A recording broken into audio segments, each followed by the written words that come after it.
बिस्मिल्लाहिर्रहमानिर्रहीम। आज के सेशन में हम बहुत ही इंटरेस्टिंग सिचुएशन डिस्कस करने वाले हैं और you will be very surprised. आपको बहुत हैरत होगी कि आज का जब आप सेशन पूरा देखेंगे कि 1 रुपया कमाने की वजह से 6,20,000 रुपये टैक्स अदा करना पड़ता है टैक्स पेयर को। यस, ज़रा अजीब सा लग रहा है सुनने में, लेकिन जब हम आज का सेशन देखेंगे तो अगर आप टैक्स पेयर हैं, जो आपसे रिलेटेड ये है, और या आप टैक्स कंसल्टेंट हैं, तो आपके लिए ये चीज़ ऐसी है कि आप अपने क्लाइंट की फाइनेंशियल लॉस को बचा सकते हैं।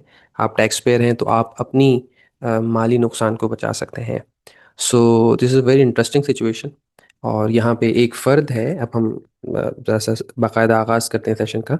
और हमारे सामने एक क्वेश्चन आया, और जो टैक्स रिटर्न्स हम भर रहे हैं लोगों की, तो उसमें ये चीज़ बहुत कॉमन है और बहुत सारे लोगों को इससे फेस करना पड़ रहा है सिचुएशन को। तो हमने उस पर एक सवाल बनाया है। इस सवाल को देखते हैं, फिर उसके आंसर को देखेंगे, फिर आपको हम कंक्लूड करके बताएंगे कि कैसे आप 1 रुपया कमाने की वजह से 6,20,000 का टैक्स आपको देना पड़ता है। और अगर आप ये 1 रुपया ना कमाएं, जो कि एक इजाफी 1 रुपया है, तो आप अपने 6,20,000 सेव कर सकते हैं। So let's come to the topic. ये तो तमहीद थी, थोड़ा सा आपका इंटरेस्ट डेवलप करना था।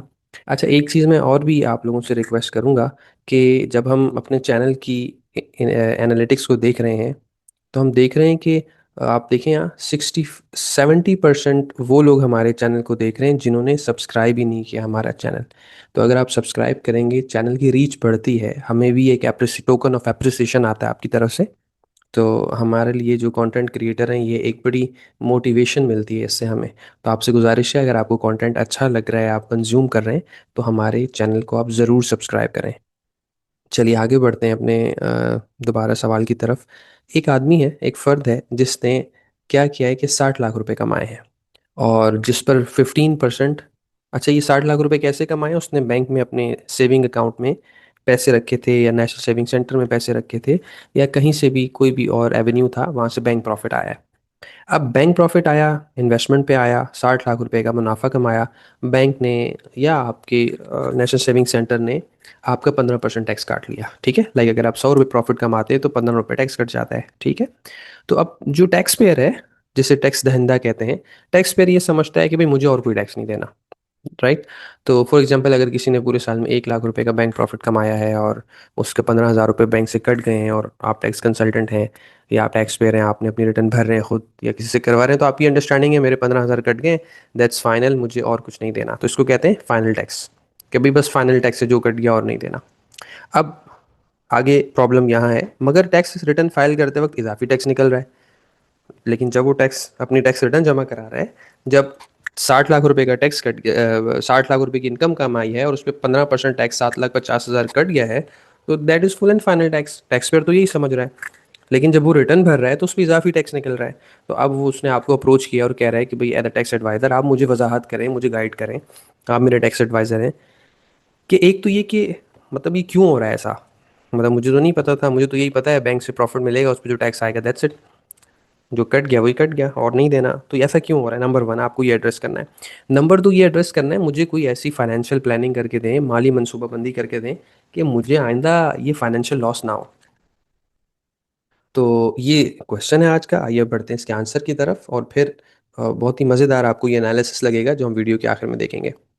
अच्छा, इसके आंसर को ना अगेन हमने आसान करने के लिए 4 बुलेट पॉइंट्स में तोड़ा है आपके लिए।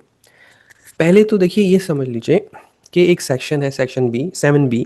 वो ये कहता है, अगर आप 5 मिलियन यानी 50 लाख रुपए की बैंक प्रॉफिट से या इंटरेस्ट इनकम से इनकम जनरेट करते हैं, तो आपका 15% टैक्स उस पर आपको देना है। देखिए, एक है आपका टैक्स जो बैंक ने काटा, और एक है जो आपका टैक्स एक्सपेंस है जो रिटर्न में आपने देना है। तो यहाँ ये लिखा हुआ है कि रिटर्न में भी आपने 15% देना है, और क्योंकि आपका कटता भी 15% है, तो कोई एडिशनल टैक्स लायबिलिटी नहीं निकलेगी। ठीक है, नंबर वन। तो ये एक लीगल प्रोविजन क्या है और ये कॉन्सेप्ट क्या है, इसमें हमारी अंडरस्टैंडिंग हो गई। अच्छा, सेकंड बात ये है, 7B में ही लिखा हुआ है सेक्शन में, कि अगर 5 मिलियन से ज़्यादा हो गई ना इनकम, तो फिर 15% तो आपकी विदहोल्डिंग हुई हुई है, बैंक ने काटा हुआ है, लेकिन जो टैक्स चार्जेबल निकलेगा वो 15% नहीं होगा, बल्कि वो वर्कआउट होगा उस टेबल में दिए गए रेट्स के तहत, जिस टेबल को हम कहते हैं डिवीजन 1 पार्ट 1 फर्स्ट कैजुअल में। एक टेबल दिया हुआ है उसके क्लॉज 1 में, वहाँ प्रोग्रेसिव रेट्स दिए हुए हैं कि जी 6 लाख रुपए तक 0% टैक्स होगा, 12 लाख तक इतने परसेंट होगा, तो वहाँ प्रोग्रेसिव रेट्स हैं। तो आपको प्रोग्रेसिव रेट्स लगेंगे। अच्छा, इसको हम कहते हैं normal tax regime. Normal tax regime कहते हैं कि एक अमाउंट पे ये प्रोग्रेसिव रेट्स अगर अप्लाई करें, जो टैक्स आएगा उसे हम कहते हैं कि जी ये नॉर्मल टैक्स है। तो यहाँ हमने रेट्स का तो जिक्र नहीं किया, लेकिन आपको कॉन्सेप्ट दे दिया कि क्लॉज 1 डिवीजन 1 में जो रेट्स होते हैं, ये वही रेट्स हैं जो कि किसी की इनकम फ्रॉम बिजनेस में लगते हैं, जो प्रोग्रेसिव रेट्स होते हैं, एक स्लैब बना हुआ होता है। तो ये क्लैरिटी आ गई कि जी 5 मिलियन तक तो ठीक है, 15% जो टैक्स कट गया that is full and final. लेकिन 5 मिलियन से ऊपर अगर आपने कमाया तो ये आपका गुनाह है। अब 15% नहीं होगा टैक्स, बल्कि अब स्लैब को देखेंगे। स्लैब के मुताबिक चाहे वो 15 हो, चाहे 20 हो, 25 हो, वो आपको देना होगा। तो यहाँ से आपको अंदाजा होगा कि क्यों टैक्स लायबिलिटी इंक्रीज हो जाती है हमारी, क्योंकि प्रोग्रेसिव रेट्स जब लग रहे होते हैं तो वो रेट्स ज़्यादा होते हैं। अच्छा, फिर एक और सवाल भी लोग करते हैं कि भाई पहले होता ये था कि अगर हमारा टैक्स ज़्यादा कट जाता था, लेट्स से मैं नॉन फाइलर था और मेरा टैक्स 15% के बजाय बैंक ने 30% काट लिया था, तो वो रिफंड में आ जाता था। अब ऐसा क्यों नहीं होता? अब ऐसा इसलिए नहीं होता, सेक्शन 151 में ये लिखा है, बैंक प्रॉफिट पे जो टैक्स कटेगा दैट इज़ मिनिमम टैक्स, ठीक है? और मिनिमम टैक्स का रिफंड नहीं मिलता है, राइट? तो आपका चाहे 30% कटे, चाहे 15% कटे, तो ये आपका टैक्स एडजस्ट हो जाएगा during the year he, next year नहीं जा सकेगा। तो यहाँ मैं इस थर्ड पैरा को इसलिए लाया हूँ ताकि आपको ये बता सकूँ कि अगर आपका कोई एक्सेस टैक्स कट गया, लेट्स से आपका 1 लाख प्रॉफिट है और आप नॉन फाइलर रहे पूरे साल, आपका 15,000 टैक्स कटना चाहिए था, नॉन फाइलर की वजह से 30,000 कट गया, तो 15,000 आपको रिफंड नहीं मिलेगा कि भाई आप अगले साल ले जाएं, बल्कि उसी साल आपको कंज्यूम करना है। सो फोर्थ पैराग्राफ मैं आपको बाद में बताऊंगा। यहाँ मैं आपको ये समझाऊंगा कि आप ये जो फाइनेंशियल लॉस आपका होगा 1 रुपये इजाफी कमाने की वजह से 6,20,000, आप उसको बचा कैसे सकते हैं, ठीक है? So this is basically relating to tax planning. पहले आप एनालिसिस देखें मजे का। ओके, देखिए ये एक इंडिविजुअल टैक्स पेयर है। पहली लाइन में आप देखें, अच्छा पहले ऊपर है पर्टिकुलर्स, फिर बैंक प्रॉफिट, सेकंड कॉलम का मतलब है कि आपने बैंक से कितना प्रॉफिट कमाया, थर्ड कॉलम का मतलब है कि बैंक ने कितने पैसे डिडक्ट किए, फोर्थ कॉलम का मतलब है टैक्स रिटर्न में कितना टैक्स आपका टैक्स एक्सपेंस आया जो आपने रिटर्न में गवर्नमेंट को देना है, और इफेक्टिव रेट का मतलब है कि आपने कितने परसेंट गवर्नमेंट को अपनी इनकम पे टैक्स दिया। तो पहली लाइन में देखें, एक आदमी है, उसने 50 लाख रुपए कमाए और उसका टैक्स 15% कटा बैंक ने, यानी कि विदहेल्ड कर लिया 50 लाख से। 15% 7.5 लाख बनता है, बाकी उसके अकाउंट में क्रेडिट हो गए। और टैक्स रिटर्न में जब ये टैक्स दिखाएगा अपनी इस इनकम पे, तो वो दिखाएगा 50 लाख रुपए पे मेरा टैक्स बनता है 7.5 लाख, और 7.5 लाख बैंक ने काटा है, तो मेरा इफेक्टिव रेट 15% ही आया, मुझे रिटर्न में कुछ नहीं जमा कराना, राइट? लेकिन सेकंड सिचुएशन में देखें, सिर्फ 1 रुपया बड़ा है, 50 लाख 1 रुपए के जब वो प्रॉफिट दिखाएगा रिटर्न में, तो उसका उसकी विदहोल्डिंग तो वही होगी, 7,50,000, क्योंकि 1 रुपए की तो विदहोल्डिंग 15%, तो 15 पैसा हुआ, वो तो हमने राउंड कर लिया। तो एक्चुअल में ये था 7,50,000.15, ठीक है, 15 पैसा। तो विदहोल्डिंग तो वही हुई, बैंक ने तो वही पैसे काटने। लेकिन देखें, इस 1 रुपए के इजाफे की वजह से जब आप रिटर्न बनाएंगे, तो सेक्शन 7B की वजह से जो आपका टैक्स एक्सपेंस आएगा, जो टैक्स लाइबिलिटी आपकी वर्कआउट होगी, इसको हम कहते हैं टैक्स चार्जेबल बेसिकली। तो ये आपकी आएगी 13,70,000 रुपये। इन अदर वर्ड्स, आपको गवर्नमेंट ये कहती है 50 लाख 1 रुपए कमाने पर आपने गवर्नमेंट को पे करने हैं 13,70,000 रुपये। और क्योंकि 7.5 लाख रुपए आपके कट चुके हैं, तो बैलेंस पेमेंट जो बनती है 6,20,000 रुपये, आप रिटर्न के साथ चालान बना के जमा कराएं। तो इफेक्टिव रेट क्या निकला? 13,70,000 को डिवाइड कर दें 50,01,000 से, तो 27% टैक्स आपको पे करना पड़ा, यानी हर 100 रुपए के प्रॉफिट पे 27 रुपए आपने गवर्नमेंट को दे दिए। और ये सिर्फ 1 रुपए का इम्पैक्ट आया, देखें आप। आप खुद सोचिए, अब मैं तो अगर किसी का इतना नैरो इम्पैक्ट हो, हमने 1 रुपए का रखा है, लेट्स से, ये अगर 10,000 भी हो, 50,000 भी हो, तो आदमी तो ये सोचेगा काश ये मेरा प्रॉफिट हुआ ही ना होता, किसी ने मुझे टाइम से गाइड कर लिया होता। इसीलिए हम अपने उन क्लाइंट्स को जिनके इन्वेस्टमेंट्स होती हैं, हम उनकी एनालिसिस करते रहते हैं। ऐसा तो नहीं है वो थ्रेशोल्ड मीट कर रहे हैं और हम उनको प्लानिंग करके देते हैं जिससे उनके ये लाखों रुपए सेव हो जाते हैं। तो उम्मीद है ये आपको बात समझ आ गई होगी इस एनालिसिस से। अब हम देखते हैं कि आप इसका क्या हल क्या है फिर, मतलब is there any solution to this, या हम क्या करें, बैंक से पैसे उठा लें, क्या क्या करें? मतलब अब पैसे तो बैंक में रखे हुए हैं, एक रिटायर आदमी है, पैसे रखे हुए हैं मीज़ान बैंक में, वहाँ से प्रॉफिट आता है, वो घर चलाता है, तो अब वो क्या करे? उसके लिए बहुत आसान हल है, मैं आपको अब सेकंड स्लाइड पे ले आया हूँ। लास्ट पैराग्राफ आप देखेंगे, to stay with in 5 million limit, आपको टारगेट ये करना है, मॉनिटर करते रहना है कि आपको 5 मिलियन की लिमिट के अंदर रहना है। अच्छा, करें कैसे? Diversify investment instant of keeping all funds in bank deposit. For example, आप मीज़ान बैंक में आपने पैसा रखा हुआ है और उस पे 48 लाख का प्रॉफिट आ गया है और ये महीना है अप्रैल का। अब आपको क्या करना है? आप डाइवर्सिफाई कर दें इन्वेस्टमेंट, यानी मीज़ान से पैसे निकालें और क्या करें, आप म्यूचुअल फंड्स के अंदर पैसे डाल दें और वहाँ मनी मार्केट फंड में डाल दें। मनी मार्केट फंड भी ऐसा ही है जैसे कि बैंक डिपॉजिट, ठीक है।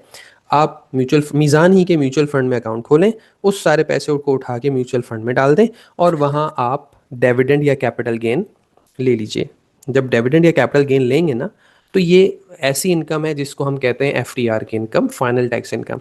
यानी आपको कैपिटल गेन मिला लेट्स से 10 लाख रुपए, उस पर आपका कैपिटल गेन टैक्स लगा 15%। तो ऐसा नहीं कि 10 लाख अब आपके 48 लाख में ऐड होगा, नो, ये सेपरेटली टैक्स होगा और आपके 48 लाख सेपरेटली टैक्स होंगे। तो आपने इससे क्या किया, आपने इन्वेस्टमेंट को डाइवर्सिफाई करने से ये किया, एक लॉ में ही एक प्रोविजन की मौजूदगी से फ़ायदा उठाया और आपने अपने प्रॉफिट को 50 लाख से एक्सीड होने से बचाया और आपने 48 लाख 49 पे उसको स्टॉप किया और आपने अपने पैसे म्यूचुअल फंड में डाले मनी मार्केट में। वहाँ से आपको डिविडेंड या कैपिटल गेन मिला और उसको आपने फाइनल टैक्स करा दिया। यानी उसकी जो इनकम होती है वो आपकी बैंक प्रॉफिट की इनकम में ऐड नहीं होती। ऐसा नहीं होता कि आप सोचें कि 48 लाख आए थे, वहाँ 10 लाख आएंगे तो ऐड हो जाएगा, तो लिमिट क्रॉस होगी, नो। कैपिटल गेन अलग टैक्स होगा। कैपिटल कैपिटल गेन क्या होता है? आपने 100 रुपये का म्यूचुअल फंड में यूनिट लिया, 102 का बेच दिया, तो 2 रुपये जो हुआ ये कैपिटल गेन होता है, ठीक है। तो अब इससे क्या होगा कि which are taxed at final tax rate and not treated as bank profit on debt, तो वहाँ वो ऐड नहीं होंगे।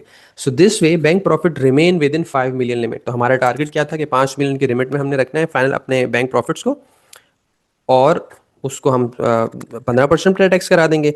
और जो म्यूचुअल फंड से पैसे आएंगे उनको हम सेपरेटली टैक्स करा देंगे, वहाँ भी 15% टैक्स रेट्स हैं कैपिटल गेन पे। तो हम इससे क्या होगा कि 15% की ब्रैकेट में ही रहेंगे। सो दिस इज़ एक वेरी सिंपल सोल्यूशन। इसमें आपको हेल्प चाहिए हो, any recommendation for mutual fund, कहाँ पैसे डालने चाहिए, किस फंड में डालने चाहिए, कौन सा फंड बेहतर है, you can approach me, I can help you out. So अगर हम यहाँ देखें, अगर ये क्या करता है, ये जो इंडिविजुअल है, जब 1 रुपया बैंक से ना कमाता, ये पैसे निकाल लेता, म्यूचुअल फंड में डाल देता और ये 1 रुपये म्यूचुअल फंड से कमाता, तो इस 1 रुपये पे भी 15% ही देना पड़ता और 6,20,000 रुपये की सेविंग हो जाती। अपना ख्याल रखिए, और अगर आपको कोई भी क्वेश्चन है जिस पे आप चाहते हैं कि हम इस तरह की वीडियोस बनाएं, तो आप incometaxstudio.com पे जाइए, आस्क स्टूडियो पर जाकर अपना सवाल अपलोड कर दीजिए, हम आपके लिए भी ऐसी ही वीडियो बना देंगे। जज़ाकल्लाह खैर, थैंक यू, अल्लाह हाफिज़।